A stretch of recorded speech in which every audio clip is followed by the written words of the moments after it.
madaling mawalan ng loob, napakahirap ng buhay, at dahil ang economic crisis talaga isang malaking hamon para sa lahat ng bagong graduate.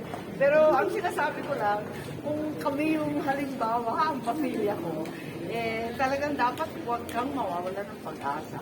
At nakabangon naman kami kahit pa paano. 36 na taon nga lang, ang tagal, konting tinis, sabay dasal, babangon din. Sa ibang topic. Regarding sa 10 flash light na sinasabi namin, China, ano pong masasabi ko? Well, siyempre, hindi natin tinatanggap yun. Talagang kakaiba yung ginawa nila mapa. Hindi natin tanggap, hindi rin tanggap ng Vietnam, hindi rin tanggap ng India. Marami na nag-protest na rin. Ano pong dapat natin gawin at this point? Well, I think pinahiwatig na natin sa ating mga colleagues na Chinese representatives at ipaalam natin sa kanila na talagang hindi tayo sumayin. Ano diplomatic protest po? Unfortunately, kahit mainit na ulo natin at tugan na tayo sa pang-aapi sa ating mga isda, sa ating Coast Guard, talaga ang tanging first line of defense talaga ay diplomasya. Tiis pa rin, wala tayong magawa. Anumang pangungusap at pangungulit at pagdadayolaw, mas mainam pa rin kesa sa gera. Ma'am, comment nyo lang kasi yung sa iyakan, I think binawi na yata ng DOJ. Oo, tuwan-tuwa ako dun sa DOJ na tinanggal. Kasi alam naman natin, yung mga OFW natin, pag magsialis, halos 2,000 pesos lang naman ang baon. Hahanapan sila ng sangkatutak na dokumento, financial requirements. At natatawa ako kasi yung dahilan kung bakit naghigpit at nagpataw ng kung ano-anong requirement, dahil daw sa anti-trafficking. Ang tanong ko naman, meron bang sindikatong pulubi? Lahat yan maraming pera. Makakaproduce na ng anumang perang sabihin yung kailangan. Papahirapan nyo yung OFW, makakaligtas pa rin ang sindikato. May boundary na mga mamaya. Paano ako nakahirap dito?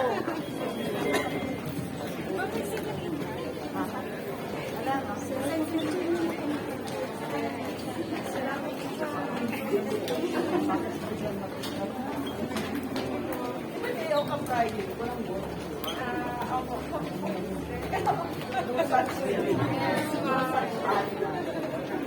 Parang kayo.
Thank you guys! Ingat po. Pag pinatawag nyo ako, Oo nga, kami yung matagal.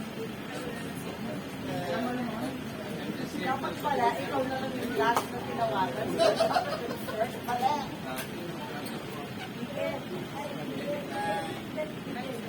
Bye po. Salamat. Nanalo sa Bisaya. Oo, siya na nga. Oo, diba? Sa Cavite. Diba Cavite ikaw? Opo.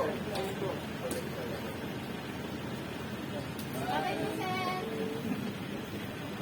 Ingat po. On phone call away. Yeah, I should have called you last. Hindi ba yung slow mo? Ano din? Hindi ba when you're done?